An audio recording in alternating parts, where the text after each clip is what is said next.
My friend's parents are blaming me for their daughter's death and have banned me from her funeral, while her ex, the real reason behind her pain, is comforting them. So Rosie, 22F, and I, 22F, grew up together since kindergarten in a conservative area, and she has pretty conservative parents. Rosie was very introverted when I met her. It took weeks for her to talk to me in a normal volume. In contrast, I was a very loud and outspoken child, and over the years it rubbed off on her. Her parents are very nice people and have never said it to my face, but I know they thought and think I'm a bad influence on her. We were in the same school until we were around 14, when she moved away and we lost contact for a while.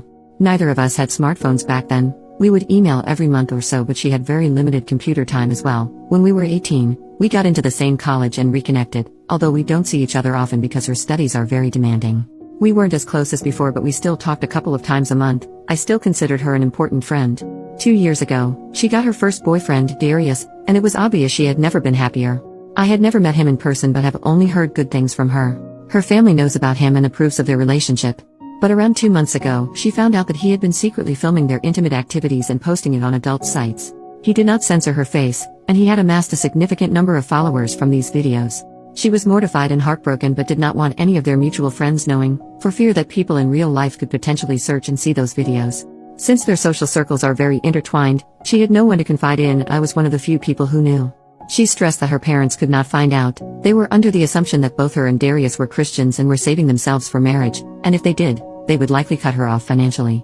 Her mutual friends with Darius did not know what happened, just that she dumped him and it didn't work out. She was very depressed and suicidal afterwards, and having dealt with depression and suicidal thoughts myself, I took her out almost daily to check on her, and so that she could have someone to vent to. Her other friends noticed she was down, but she attributed it to dealing with the breakup and the stress of impending exams. I don't know what the exams are supposed to be called in English, but it's something like the bar exam for lawyers. It's a big deal. The day she died, I went to pick her up from her dorm for dinner, but she didn't answer her phone or the door. She lives in a single room. I don't want to go into the details, but I was the one who found her. She didn't even leave a note. I had to call her parents and tell them about it. When they came, her mom started shouting that I was a bad influence, that I gave her depression, and implied that I drove her to unalive herself.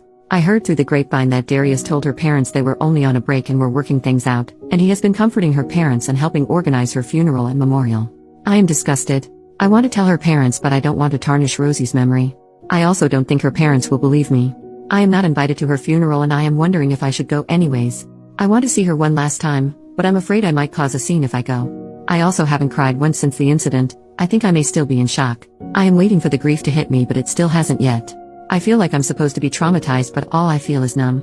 I don't know if this is the right sub for this, but I'm looking for advice on whether to go to the funeral, whether to approach her parents or confront Darius, and if so, how, and I guess just how to navigate this whole situation emotionally.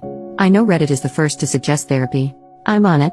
I can't afford individual therapy, but I'm on a wait list through my university's mental health program. I don't have an exact timeline for when I expect to be seen yet. Edit. I tried replying to all the comments but got a bit overwhelmed. Thank you all for the advice and hugs. I want to clarify a few things and share what I've decided so far, thanks to all your help.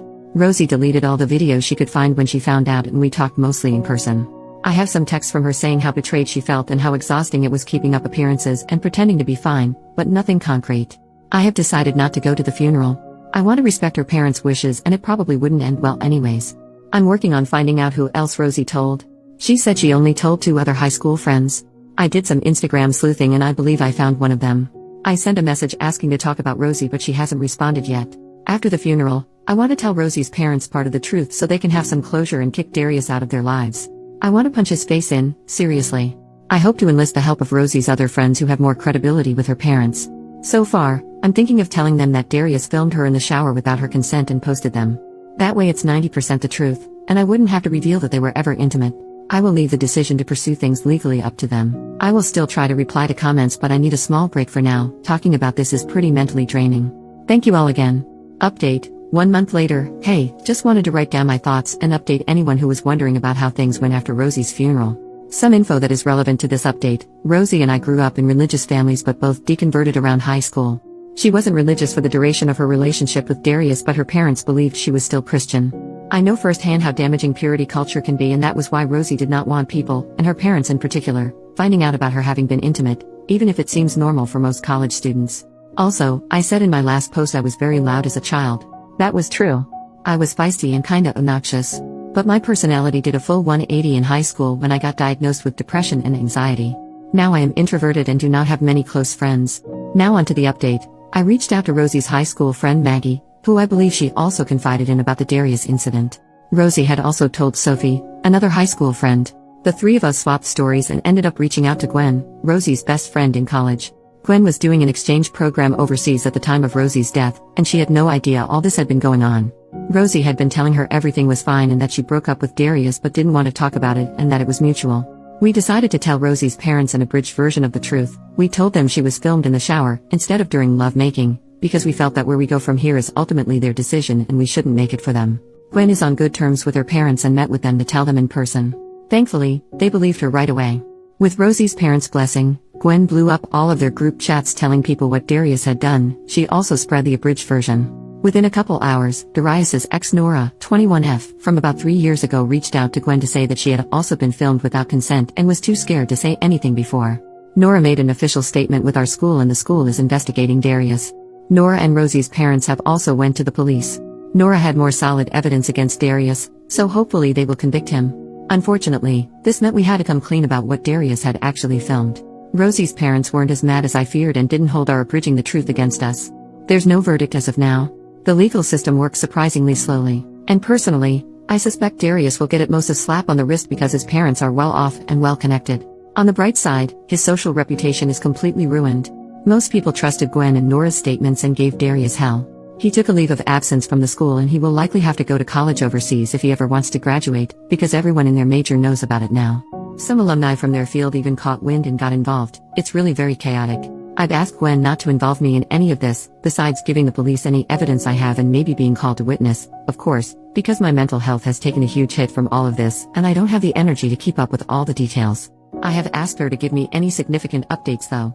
Personally, I'm doing as well as one can after all this, which is to say I'm struggling, but hanging in there, and depressed but not suicidal. Thank you for all your condolences in the last post. A few short personal updates from me. Rosie's parents, after Gwen told them, they reached out to me and asked to apologize in person. I didn't want to see them so we agreed to a phone call instead. They apologized profusely for lashing out at me. I forgave them. They didn't know what was going on. I was hurt but they had just lost their daughter and were understandably very emotional.